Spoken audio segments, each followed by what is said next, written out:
La oferta no llegó en un sobre, llegó en una sonrisa. Es solo ajustar unos números. Todo el mundo lo hace. Tú no perderías nada. La escuchó sentada en su propia oficina, rodeada de carpetas que llevaban años de trabajo honesto, con el olor del café frío y el sonido del ventilador viejo girando como todos los días. No le pedían robar, no le pedían mentir en voz alta. Le pedían firmar. Firmar para que una empresa pareciera más pequeña. Firmar para que otra pareciera más grande. Firmar para que el dinero cambiara de lugar sin dejar huellas. Nadie iba a morir, nadie iba a gritar, nadie iba a saber.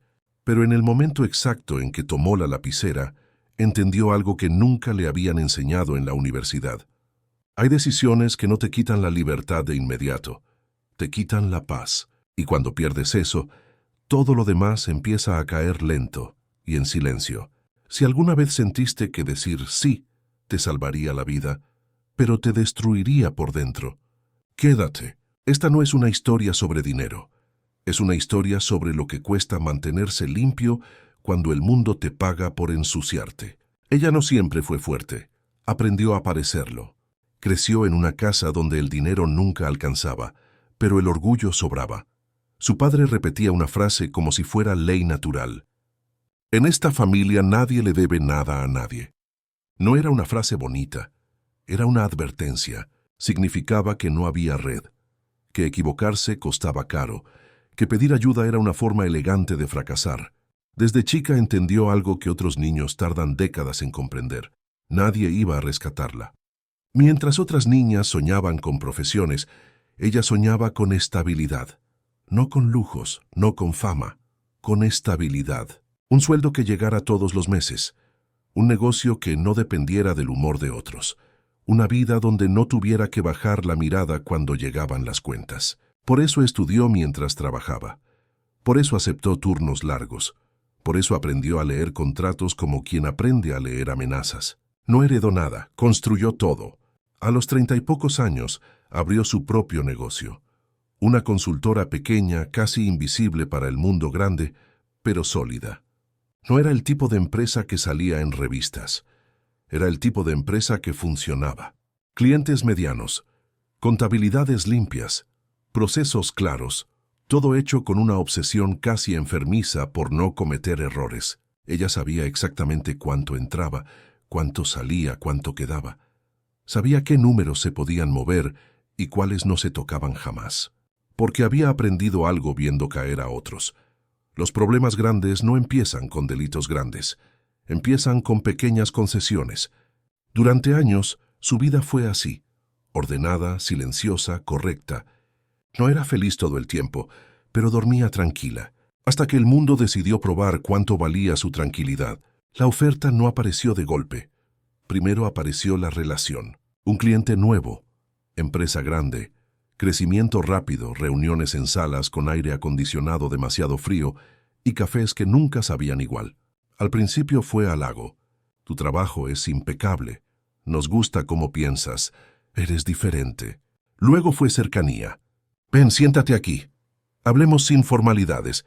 Confiamos en ti. Y recién después vino la propuesta. No la llamaron fraude. No la llamaron manipulación, no la llamaron delito, la llamaron optimización. Le explicaron con gráficos, con tablas, con palabras suaves, mover ingresos de un trimestre a otro, reclasificar gastos, usar empresas espejo, aprovechar vacíos legales, nada que no se pudiera justificar, si nadie miraba demasiado. Esto no te compromete, le dijeron. La responsabilidad es nuestra, tú solo ejecutas. Y ahí apareció la trampa más peligrosa de todas, la que no ataca tu moral, ataca tu miedo. Porque ella sabía lo que significaba perder ese cliente. Sabía cuánto representaba en su facturación, sabía cuántos empleados dependían de ese ingreso, sabía cuántas cuentas se pagaban gracias a ese contrato. No le estaban ofreciendo más dinero, le estaban ofreciendo no perderlo, y eso es mucho más difícil de rechazar. Esa noche volvió a su oficina tarde. Se quedó sola, sentada frente a su escritorio mirando los papeles sin verlos. Pensó en su padre, en su frase, en todo lo que había construido sin deberle nada a nadie. y por primera vez se permitió pensar algo que la avergonzó. ¿Y si esta vez cedo un poco? No porque fuera ambiciosa, sino porque estaba cansada. Cansada de sostener todo sola. Cansada de ser siempre la correcta. Cansada de pagar el precio invisible de hacer las cosas bien. Todavía no firmó nada. Todavía no dijo que sí, pero algo ya había cambiado. Porque el verdadero peligro no es aceptar la oferta. Es empezar a justificarla dentro de tu cabeza. Y cuando eso ocurre, la línea ya no es clara. Solo queda una pregunta flotando en el aire. ¿Cuánto de ti estás dispuesto a perder para no perderlo todo? La oferta no llegó como una tentación evidente. Llegó disfrazada de solución. Fue un martes cualquiera, de esos en los que la ciudad pequeña parece más chica todavía. Las mismas caras, los mismos saludos, las mismas vitrinas apagadas después de las 6 de la tarde. Ella, Elena, 41 años, llevaba 11 años sosteniendo su pequeño negocio. No era un sueño romántico.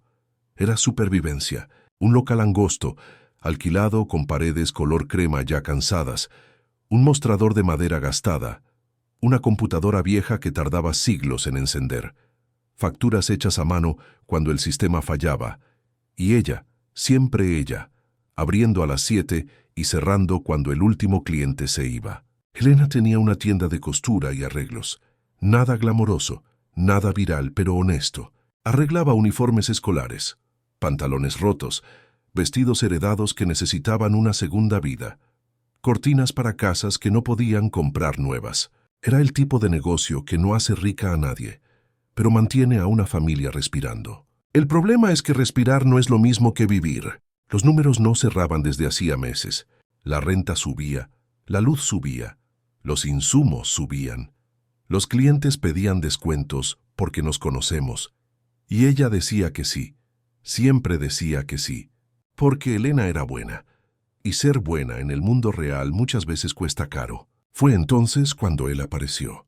No entró como cliente. Entró como alguien que quería ayudar. Traje simple pero caro. Reloj discreto, sonrisa entrenada, la seguridad de quien nunca tuvo que coser hasta las 2 de la mañana para pagar una factura. He estado observando tu trabajo, le dijo. Tienes talento, y este lugar podría dar mucho más. Ella escuchó en silencio, porque cuando estás cansada confundes atención con esperanza. La propuesta fue clara, pero no inmediata. Primero vino el elogio, luego la empatía, después la solución. Él quería invertir, poner dinero, renovar el local, traer máquinas nuevas, aumentar la producción. Pero había una condición. No ilegal, no explícitamente sucia, solo incorrecta. Usar el taller para producir prendas inspiradas en marcas conocidas. No falsificaciones descaradas, no logos visibles. Copias grises, diseños casi iguales. Suficientemente distintos para no llamar la atención. Suficientemente parecidos para vender rápido. Todo el mundo lo hace, le dijo. Nadie sale perjudicado. Y tú por fin dejarías de vivir al límite. Elena no respondió enseguida. Esa noche no durmió. Pensó en su hija adolescente, en su hijo menor, en las cuentas atrasadas, en el miedo constante de que un mes malo lo derrumbe todo. Pensó también en algo más incómodo, que aceptar significaba cruzar una línea, una sola vez, pero irreversible. No era solo dinero, era identidad. Ella no había construido ese negocio para eso. No había rezado tantas veces con las manos sobre la máquina de coser para terminar ahí. Pero la voz interna empezó a negociar. Es solo una etapa. Después puedes salir. Primero estabilizas todo. Dios entenderá. Y ahí estuvo el verdadero conflicto. No el hombre, no la oferta, sino la grieta silenciosa entre fe y necesidad. Porque cuando el hambre entra por la puerta, los principios empiezan a pedir explicaciones. Elena pidió tiempo. Él sonrió, como alguien que sabe que el tiempo juega a su favor. Cuando se fue, el local quedó en silencio. Ella apoyó las manos sobre el mostrador. Sintió el peso de los años, el cansancio acumulado, la tentación de descansar, aunque fuera de sí misma. Y por primera vez en mucho tiempo, no supo si estaba rezando o pidiendo permiso para traicionarse. Elena no le contó a nadie, no a su esposo, no a sus hijos, no a las mujeres de la iglesia que la saludaban cada domingo con sonrisas limpias. Guardó la oferta como se guarda algo peligroso, en silencio y demasiado cerca del corazón. Los días siguientes siguieron igual por fuera. Abrir el local, encender la luz, acomodar telas, sonreír a los clientes, pero por dentro algo se había desordenado. Mientras cosía, la mente se le iba sola. Mientras medía dobladillos, escuchaba la voz de aquel hombre, clara, lógica, tranquila. No es tan grave, solo es producción, solo es una etapa. Y luego otra voz, más antigua, más incómoda, la que no gritaba pero pesaba. ¿A qué precio? Elena empezó a notar cómo el cuerpo reaccionaba antes que la razón. Dolores de cabeza constantes, el estómago cerrado incluso al mediodía, el pecho apretado al apagar las luces del local. No era miedo, era disonancia, la sensación de caminar recto mientras el alma va torcida. Una noche se quedó sola en el taller después de cerrar. No porque tuviera trabajo pendiente, sino porque no quería volver a casa con esa pregunta sin resolver. Se sentó frente a la máquina de coser. Pasó la mano por la superficie metálica gastada. 11 años juntas. Recordó cómo había empezado. No fue por ambición, fue por dignidad. Había aprendido a coser de su madre. En una casa pequeña, con ventanas abiertas y paciencia infinita. «Hazlo bien aunque nadie mire», le decía. Ese negocio no nació para crecer rápido. Nació para no deberle nada a nadie. Y ahora alguien le ofrecía alivio inmediato, a cambio de algo que no podía explicar del todo, pero que sentía como una traición invisible. Esa noche intentó orar. No salió nada bonito. No fue una oración limpia. Fue torpe, cortada, llena de pausas. «Dios, yo no sé qué hacer. Estoy cansada. No quiero fallar. No quiero perderlo todo». Esperó una respuesta clara, una señal, algo. No llegó. Solo silencio. Y el silencio, cuando estás desesperada, no se siente como paz. Se siente como abandono. Al día siguiente, el hombre volvió a llamar. No insistió, no presionó. Eso lo hacía más peligroso. «Solo quería saber cómo estás», dijo. «Sé que no es una decisión fácil». Elena respondió educada, colgó y sintió vergüenza. Vergüenza de haber considerado seriamente algo que, hace unos meses, habría rechazado sin pensar. Ahí entendió algo que la golpeó fuerte. No se estaba debilitando moralmente, se estaba agotando emocionalmente, y el agotamiento hace que las líneas se vuelvan borrosas. Esa semana discutió con su esposo por cosas pequeñas. El dinero, los horarios, el cansancio. Él no sabía nada, pero sentía la distancia. «Estás rara», le dijo una noche. «Como si estuvieras en otro lugar». Ella quiso hablar, quiso soltarlo todo, pero no lo hizo, porque decirlo en voz alta lo haría real, y mientras no fuera real, todavía podía retroceder. El domingo siguiente fue a la iglesia. Se sentó atrás, como alguien que no se siente digno de estar adelante. El sermón no habló de negocios, no habló de dinero, habló de coherencia, de vivir de una forma cuando nadie aplaude, de sostener convicciones cuando no hay recompensa inmediata. Cada palabra parecía dirigida a ella, no como un reproche, sino como un espejo. Salió con un nudo en la garganta. En el estacionamiento, antes de subir al auto, se quedó quieta. Las llaves en la mano, la cabeza baja. Ahí entendió el verdadero peso de la decisión. No era aceptar o rechazar una oferta, era decidir quién sería ella después. Porque hay decisiones que no te cambian la cuenta bancaria, te cambian la manera en que te miras al espejo. Y si aceptaba, quizás nadie lo sabría. Quizás funcionaría. Quizás todo mejoraría por fuera. Pero por dentro, algo se rompería en silencio. Esa noche Elena no durmió, no por miedo a fracasar, sino por miedo a tener éxito siendo alguien que no reconocía. La decisión no llegó con claridad, llegó con cansancio. Fue una mañana gris, sin dramatismo. El tipo de día en que nadie espera que algo importante ocurra. Elena abrió el local como siempre. Subió la persiana con esfuerzo, encendió la luz, acomodó las telas. Pero algo había cambiado. Ya no estaba negociando internamente. Ya no estaba imaginando escenarios. Había pasado la noche entera despierta, no pensando en la oferta, sino en ella misma dentro de esa vida futura. Y no se vio bien. Se vio más dura, más cínica, explicando cosas que antes no necesitaba explicar, justificándose. Eso fue suficiente. A las 10 de la mañana el teléfono vibró. Era él. No contestó de inmediato. Miró la pantalla varios segundos. Sintió el temblor en las manos. Atendió. ¿Tomaste una decisión?, preguntó él sin rodeos. Elena respiró hondo. No ensayó palabras bonitas. No buscó excusas. Sí, dijo. Y no voy a aceptar. Silencio. No incómodo, calculado. ¿Puedo saber por qué?, preguntó él. Ella tragó saliva. Porque no es así como quiero sostener lo que construí. Porque si lo hago voy a ganar dinero, pero perder algo que no sé cómo recuperar. Él suspiró, como quien ya esperaba esa respuesta. Estás siendo ingenua, dijo. El mercado no funciona con valores, funciona con resultados. Elena cerró los ojos un segundo. Tal vez, respondió, pero esta es mi decisión. Colgó.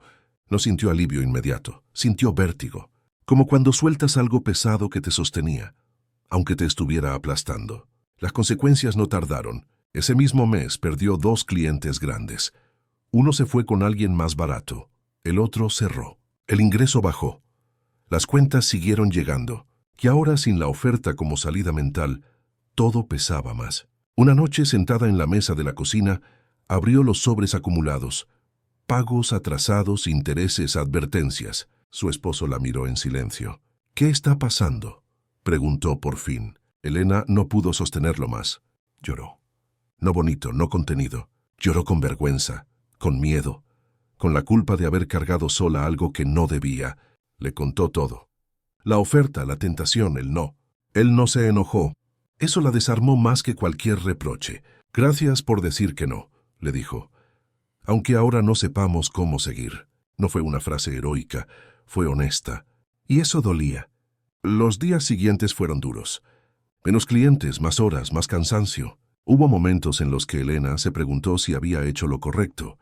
Momentos reales, no espirituales, porque la fe no quita el hambre. Y la integridad no paga la renta. Pero algo empezó a cambiar lentamente. No afuera, adentro. Dormía mejor. Miraba a sus hijos sin culpa. Podía orar sin justificar nada. Y entonces ocurrió algo pequeño, casi insignificante. Una clienta antigua entró al local. Traía una bolsa con ropa vieja. No tengo mucho, dijo, pero confío en usted. Esa frase golpeó más fuerte que cualquier oferta. Confianza. Eso era lo que estaba en juego todo el tiempo. No solo de los demás, de sí misma. Elena entendió algo que no había visto antes.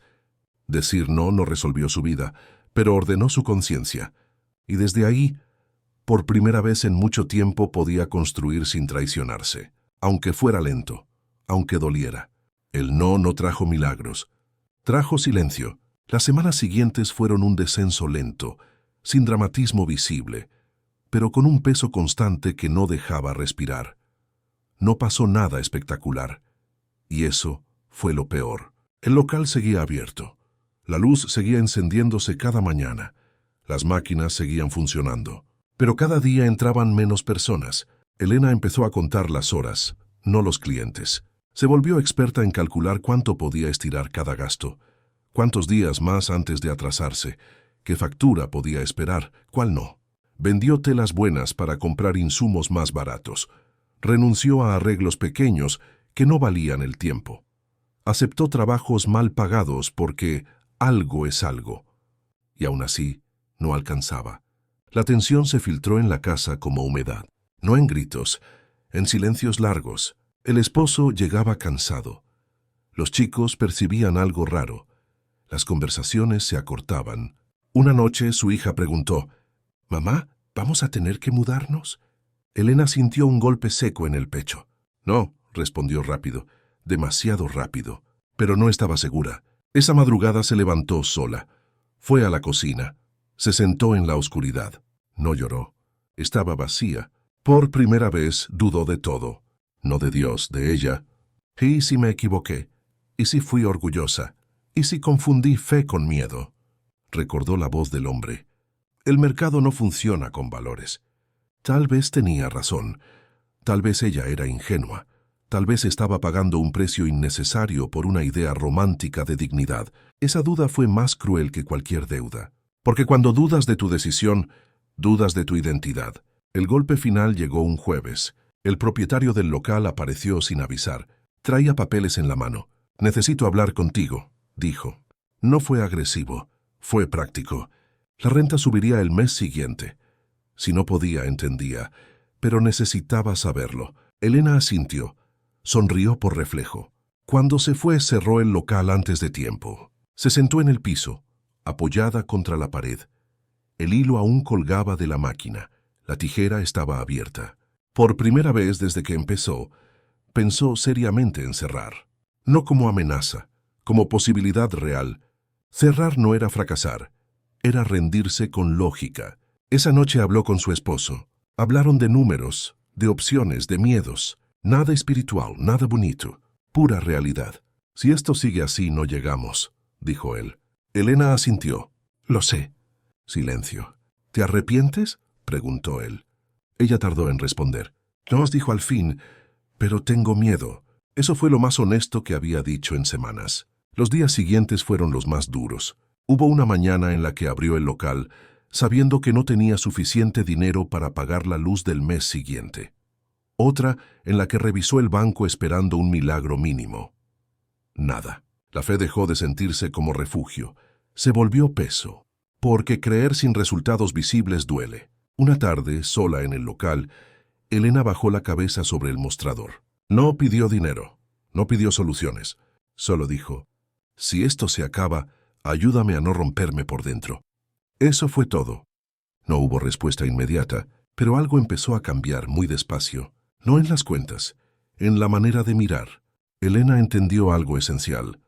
Había llegado al fondo sin traicionarse, que aunque eso no resolvía nada práctico, le daba una base que antes no valoraba. Estaba en el límite, pero seguía siendo ella. Y eso, aunque no pagara facturas, impedía que el miedo la definiera. El fondo no fue un momento, fue un periodo, largo, incierto, silencioso, pero también fue el lugar exacto donde ya no podía mentirse.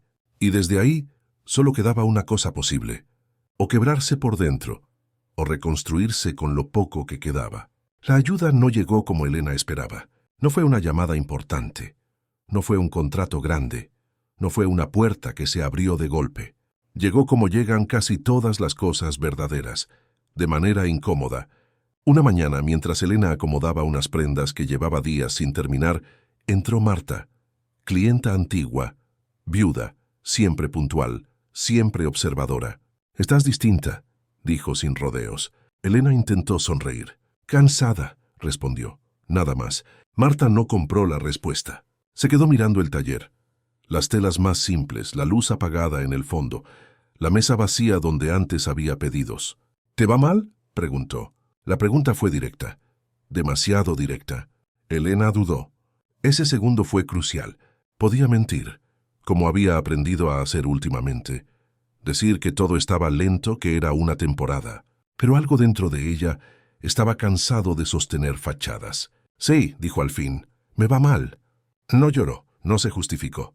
Solo dijo la verdad. Marta asintió despacio. «A mí también me fue mal», respondió. «Mucho tiempo. No hubo consejos. No hubo frases religiosas. Solo silencio compartido». Esa misma tarde Marta volvió. Traía una bolsa grande con ropa. «No puedo pagar mucho», dijo, «pero quiero que me ayudes con esto». El trabajo no era rentable, pero era trabajo.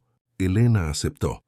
No por el dinero, por algo más difícil: la dignidad de seguir abierta. A los pocos días otra mujer llegó, amiga de Marta. Luego otra. Ninguna trajo grandes pedidos. Traían algo distinto, confianza. Pero aún así no alcanzaba. Elena seguía al límite. Fue entonces cuando ocurrió lo que más le costó aceptar. Su esposo habló. «Tenemos que hacer algo distinto», le dijo una noche. «No puedes seguir cargando esto sola». Ella lo sabía, pero escucharlo dolía. «¿Qué propones?», preguntó. «Que pidas ayuda». Esa palabra le pesó. Ayuda significaba admitir que no podía, que no era suficiente, que su esfuerzo no bastaba. Durante días lo evitó, hasta que, sin planearlo, terminó sentada frente a alguien que nunca pensó necesitar: una psicóloga. No por debilidad, por supervivencia. La primera sesión fue incómoda. Elena habló de números, de cansancio, de miedo. Evitó la fe, evitó la culpa. La psicóloga escuchó y luego dijo algo simple pero devastador. Usted no está fallando como emprendedora. Está agotada como persona. Esa frase abrió algo. Por primera vez, Elena entendió que no estaba luchando solo contra deudas, sino contra una forma de vivir donde pedir ayuda siempre había sido sinónimo de fracaso. Sesión tras sesión, empezó a ordenar lo que llevaba meses mezclado. El negocio, la identidad, la fe, el miedo. Aprendió algo básico, pero nuevo. Sostener valores no significa destruirse. Empezó a cambiar pequeñas cosas. Horarios más claros, precios ajustados sin vergüenza, un enfoque distinto, menos volumen, más calidad. No fue mágico, fue lento, pero era real. Un día, revisando antiguos trabajos, recordó algo que había dejado de lado. Prendas personalizadas, hechas a mano, con historia. Lo que sabía hacer mejor. Decidió volver ahí. Publicó fotos simples, sin promesas grandes, solo honestidad. Trabajo lento, hecho con cuidado. Los pedidos no explotaron, pero llegaron. Y esta vez no venían cargados de atajos. Venían alineados con quien ella era. Elena entendió algo fundamental. La ayuda que salva no siempre te saca del pozo. A veces te enseña cómo pararte dentro de él sin perderte. Seguía lejos de estar bien, pero ya no estaba sola, ni fingiendo fuerza, ni traicionándose para sobrevivir. Y por primera vez desde el fondo, la palabra mañana dejó de sonar como amenaza. La reconstrucción no fue un punto de inflexión. Fue una suma de decisiones pequeñas, repetidas cuando nadie miraba. Elena dejó de despertarse pensando en salvar el negocio. Empezó a despertarse pensando en sostenerlo. Eso cambió todo. El primer ajuste fue interno. Dejó de medir su valor en función de la caja diaria. Dejó de comparar su taller con otros negocios que crecían rápido. Dejó de llamar fracaso a lo que en realidad era resistencia honesta. Eso no trajo dinero inmediato. Trajo claridad. Y la claridad en medio del caos es poder. Empezó a decir no a trabajos que la agotaban más de lo que aportaban. Subió precios con miedo, pero sin disculpas. Explicó su proceso con palabras simples, sin vender humo. Al principio, algunos clientes se fueron. Eso dolió. Pero los que se quedaron lo hicieron por la razón correcta. Querían calidad, querían cuidado, querían coherencia. Elena volvió a hacer lo que sabía hacer mejor. Prendas hechas con tiempo, pensadas para durar, con historia. Cada pieza llevaba algo de ella, no como marketing, como identidad. En casa, las cosas también empezaron a ordenarse, no porque sobrara dinero, sino porque dejó de sobrar silencio. Las conversaciones con su esposo se volvieron más claras, menos defensivas, más reales. Hablaron de límites, de miedos, de expectativas. Por primera vez Elena no cargaba sola. Los hijos notaron el cambio. No entendían de números, pero entendían de presencia. La veían menos tensa, menos ausente. Eso importaba más que cualquier mejora financiera. La fe que había estado tensa volvió sin ruido. No como consuelo, como compañía. Elena dejó de pedir resultados rápidos. Empezó a pedir constancia. Y algo curioso ocurrió. Un cliente recomendó a otro. Ese otro volvió y otro más. No eran grandes contratos. Eran cadenas pequeñas, pero estables. El negocio no crecía rápido, crecía sano. Hubo meses difíciles, otros apenas mejores, pero ya no había pánico. Porque cuando la coherencia se instala, el miedo pierde poder. Elena empezó a verse distinta, no más fuerte, más íntegra. Entendió algo esencial. El éxito que te obliga a traicionarte no es progreso. Es una forma lenta de desaparecer. Y la pobreza que te permite dormir en paz no es derrota. Es una etapa. La psicóloga le dijo algo que se le quedó grabado. Usted no salvó su negocio. Se salvó a usted. Y desde ahí todo lo demás es construible. Un día, al cerrar el taller, Elena apagó la luz y se quedó unos segundos quieta. No había euforia, no había lágrimas, solo una certeza tranquila. Había atravesado el punto donde se pierde la identidad y había salido sin romperse. Eso no la hacía rica, la hacía libre, y desde esa libertad, el futuro ya no se sentía como amenaza, sino como responsabilidad posible. Elena no se volvió famosa, no apareció en revistas, no duplicó su negocio de la noche a la mañana, y sin embargo, algo quedó profundamente transformado. Un día, mientras ordenaba el taller al final de la tarde, Encontró una libreta vieja, anotaciones, cuentas, ideas escritas con miedo. La hojeó despacio. Ahí estaban los meses más duros, las dudas, las noches sin dormir, el no que casi la quiebra. Pero también estaba ella, la misma mujer, más cansada, más consciente, más entera. El negocio seguía siendo pequeño, pero ahora tenía una base firme. Clientes que volvían, trabajo que no la avergonzaba. En casa la calma no era perfecta, pero era real. Sus hijos la veían esforzarse sin mentirse. Su esposo la veía sostenerse sin endurecerse. Eso también era enseñanza. Elena entendió algo que nunca le enseñaron. La fe no te evita el conflicto. Te enseña a no venderte cuando llega. La integridad no te protege del dolor. Te protege de convertirte en alguien que no reconoces. A veces lo correcto no te salva el presente, te salva el futuro, y eso nadie lo aplaude, pero lo agradece el alma. Elena cerró el local, bajó la persiana, respiró. No había llegado lejos, pero había llegado bien, y en un mundo que premia el atajo, eso ya es una forma silenciosa de victoria. No todas las batallas se ganan con dinero. Algunas se ganan no perdiéndose a uno mismo. Si esta historia te tocó, compártela con alguien que esté a punto de traicionarse por sobrevivir. A veces escuchar a tiempo cambia un destino.